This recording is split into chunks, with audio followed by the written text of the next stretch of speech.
Welcome back. All right, news of the day video for all you fine people for your Wednesday, November the 1st. And we're going to start off with Ottawa news. Sens fans likely not happy today.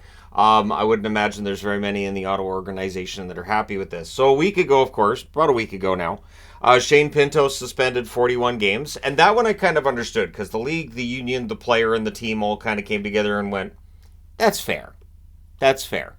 And we haven't heard a lot of details about what was going on there, but there hasn't been any complaint from anybody connected to it. I know there's fans who are mad about it, but in general, the people connected to it are kind of like, you know what? 41 games is fair. Those who know the details, and then those details have not leaked out as of yet. But back in March of 2022, the Vegas Golden Knights trade Evgeny Dodonov to the Ducks. Dodonov immediately, through his agent, I believe it's through his agent, were like, no, that's on his no trade list. Now, Vegas had believed when they had acquired Dodonov from the Ottawa Senators that his no trade list had not been submitted in time. So the Ottawa Senators tell Vegas, don't worry about the no trade list because he didn't submit it in time. That was incorrect. He did submit it in time. Now, there was word that some kind of punishment was coming down. I think the NHL in this case, it's pretty severe. So it's a first-round draft pick they have to forfeit either in 2024, 2025, or 2026. So it's their choice. They can choose whichever one they want to forfeit, but they're forfeiting a first-round draft pick, which, again, just seems really steep when it's, I don't know, there's an error that's made along the way here, whether it's Dorian's error, whether somebody gave that information to Dorian, whoever it was, like it feels like a first-round pick is a lot, right? And in Ottawa's case, they're not in a position where they could just say, oh yeah, we can lose next year's first round draft pick, no problem, because we're going to be a contender. And so my guess is they'll pick 2026. That would be my guess anyways, because that by then you're hoping that you're a good team and you don't have to worry so much about losing a first round draft pick. But yeah, so this is the punishment. I know there are Sens fans who are not happy, and again, this is right on the heels of the Pinto suspension, so might be a little bit raw for them at this point. But yeah, so let me know your thoughts. I do think it's harsh. I think that's pretty harsh. I'd expected maybe a third round draft pick or something like that. Dodonov's not a superstar player, and I like Dodonov, but this just seems like a little bit much for what is essentially an error. And I don't, unless they've found that Ottawa intentionally misled the Vegas Golden Knights, and I haven't seen that. So at any rate, that's the penalty. If you're a Sens fan, let me know your thoughts in the comment section below as always. Nick Backstrom. So Backstrom had hip resurfacing surgery. And after he had that, of course, I did a look. And you know, when players have had hip resurfacing surgery, they generally will not play much longer. It is really, really difficult to play in the National Hockey League if your hips are not in good shape.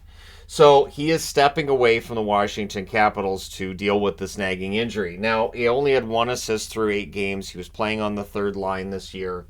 And so before the season started, Backstrom said he felt good. I did see some Caps fans saying, oh, I hope he has a big bounce-back season.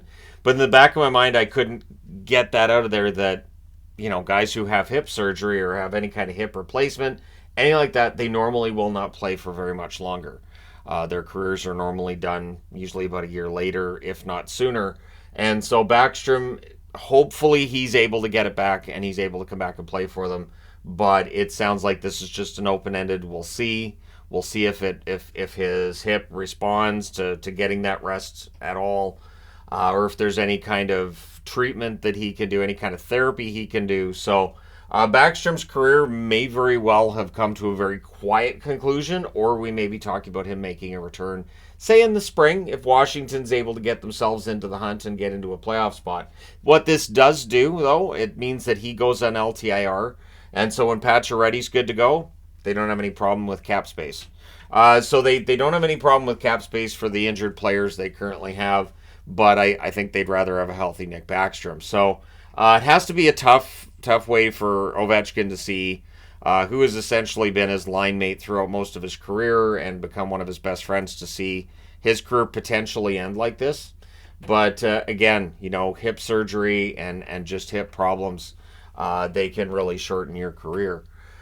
So that being said, hopefully he's able to get back into the NHL and start playing again. Because, hey, I know the odds are probably against him, but I'll say, sure, hopefully he's able to get it straightened out. So for Minnesota, who've been dealing with injury issues of their own, too, it sounds like Boldy's going to play tomorrow. So that's an important game for a Minnesota team that finds themselves at 3-4-2. They need to get it going quickly. Spurgeon's progressing. Did the first hour of practice today. Didn't do the entire practice, so he's getting close. And Freddie Gaudreau is not skating yet. So Freddie Gaudreau is still a ways out for Minnesota. So those are three key players out of their lineup. Boldy is a young offensive player who's quite good. Spurgeon's arguably their best defenseman. I say arguably because if I say he's clearly the best defenseman, you will have Brodin and various other defensemen mentioned. And Gaudreau is a solid third-line option who can do a little bit of everything. So they miss those guys. Nico Hischier, speaking of the New Jersey Devils, who I believe are the opponent of the Minnesota Wild tomorrow. Nico Hischier is unlikely to travel on the 4-game road trip coming up for New Jersey. So, of course, he gets hurt last week, and a suspension results from his injury where he got hurt, or the play where he got hurt that resulted in an injury. So hopefully Hischier's not out that long. I'm not that surprised when a guy doesn't travel on a road trip just because, plane rides aren't all that much fun if you're hurt, if you're injured. And if you're dealing with concussion, head injury, this kind of thing, yeah, getting on a jet has to be a very uncomfortable situation and not recommended. So in Hischier's case, hopefully he's able to come back as soon as possible. But now traveling on a road trip, that's going to hurt New Jersey. It's going to hurt New Jersey, who are off to a bit of a stop and start kind of early season. So yeah, hopefully he's not out as long as could be the case. Again, the NHL really cagey with injuries, right? They just are. They don't tell us a whole lot about who's hurt for how long, right? I think if they could just stop telling us a player's injured, I think they would. I think it would just be like, you know what? You get the lineup you get. Here's who we think's playing tonight. It's just a blank slate. Or everybody. Just 40 guys on the board and be like, yeah, pick them. We don't care. Anyways, all the best to Hischier as he recovers from injury. Paul Stastny has announced his retirement. That took place yesterday, so I did make up a board last night. There will be a career video on Paul Stastny today, so look forward to that video. Paul Stastny had a solid career, and I will talk about that. I thought he played well. He had some good years. Overshadowed a bit by who his father was, but yeah, he had a pretty good career in his own right. Played 1,145 games, and all the best to him in retirement.